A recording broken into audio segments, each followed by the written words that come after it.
Mountainous regions are home for much of the world's biodiversity and surviving rural agricultural tradition. In the United States, the decline of family farming reflects wide-ranging demographic and economic pressures. The Appalachian Mountain Range in the eastern section of the country is the home of many of the nation's remaining small farms. These family farms offer us a glimpse into one of the nation's longest-lasting agricultural traditions. As mountainous areas participate in the global economy, a key question is what is the role that local agriculture will play in social and economic development?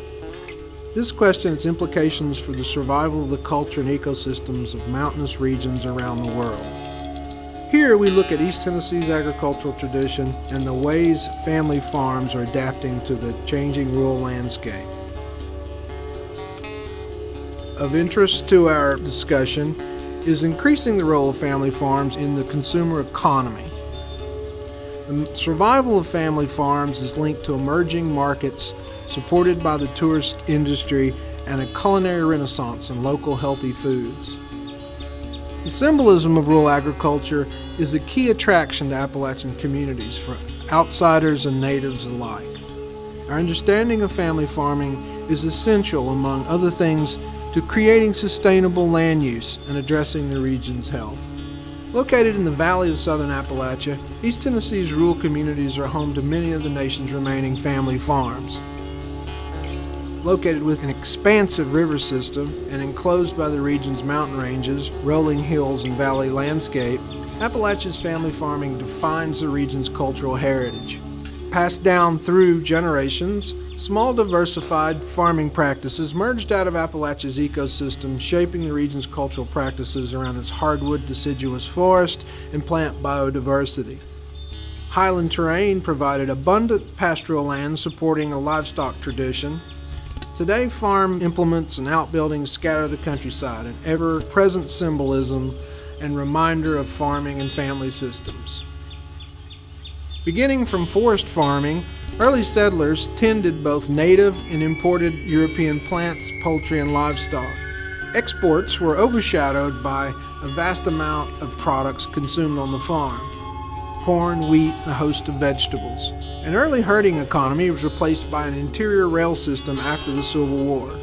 By 1900, the area's farms exported poultry products, wheat, and eventually tobacco. Poultry products were exported on the regional Peavine Railroad to New York City and as far as Cuba in the 1920s.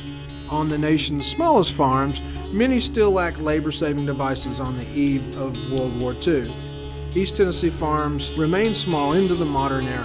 According to the U.S. Department of Agriculture, farms in Granger County between 1907 and 2007 went from no farms over 500 acres to 8. Today, with 400 farms, the county is in the top 100 counties in the nation for tomato production. As Appalachia's urban areas industrialized, family farming remained an anchor for rural communities. Today, farming areas continue to supply a regional workforce. Cultural traditions are an essential component of rural economies and lifestyle. Increasingly, however, they face encroachment from economic development and growing population pressure.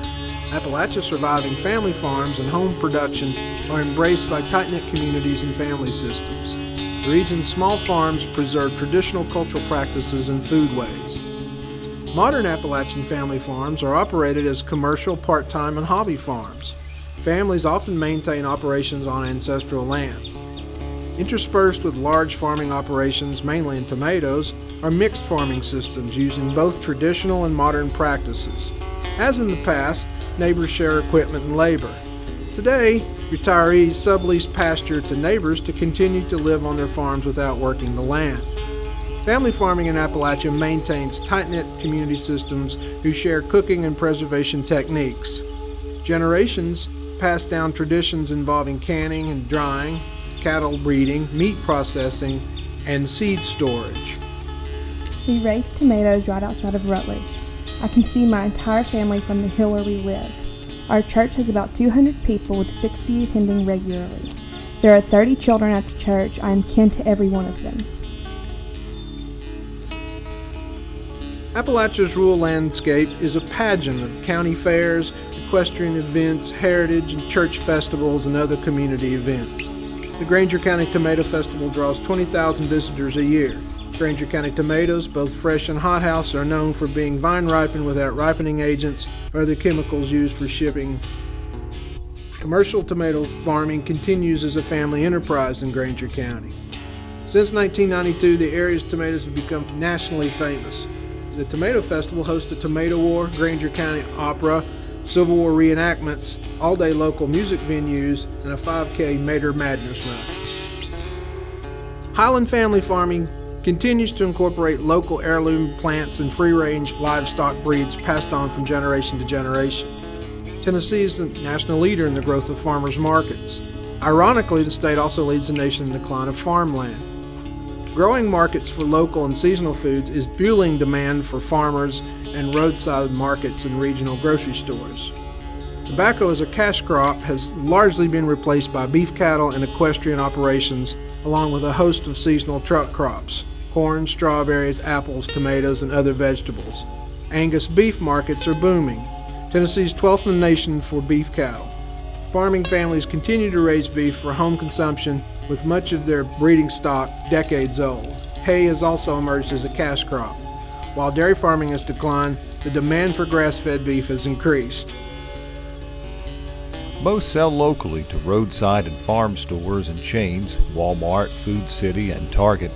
Family members drive trucks to deliver wholesale, cutting out the middlemen. The cost of producing tomatoes has tripled, but what they make has stayed the same. That is also why community-based agriculture has evolved. Most small producers survive marketing locally. However, the brand shows up in places like Jungle Gems, a 200,000 square foot international grocery in Ohio. At the Marshtown Farmers Market, May brings corn, watermelon, tomatoes, and squash from Florida, and cantaloupes, Vidalia onions, and peaches from Georgia, and green beans from North Carolina. By April, Tennessee is starting to trickle in greens, spring onions, cabbage, and hothouse tomatoes. May means strawberry festivals, and by July, local corn and almost every other vegetable: cucumbers, beets, squash, zucchini, onion, okra, and melons are available until fall, and then apple season.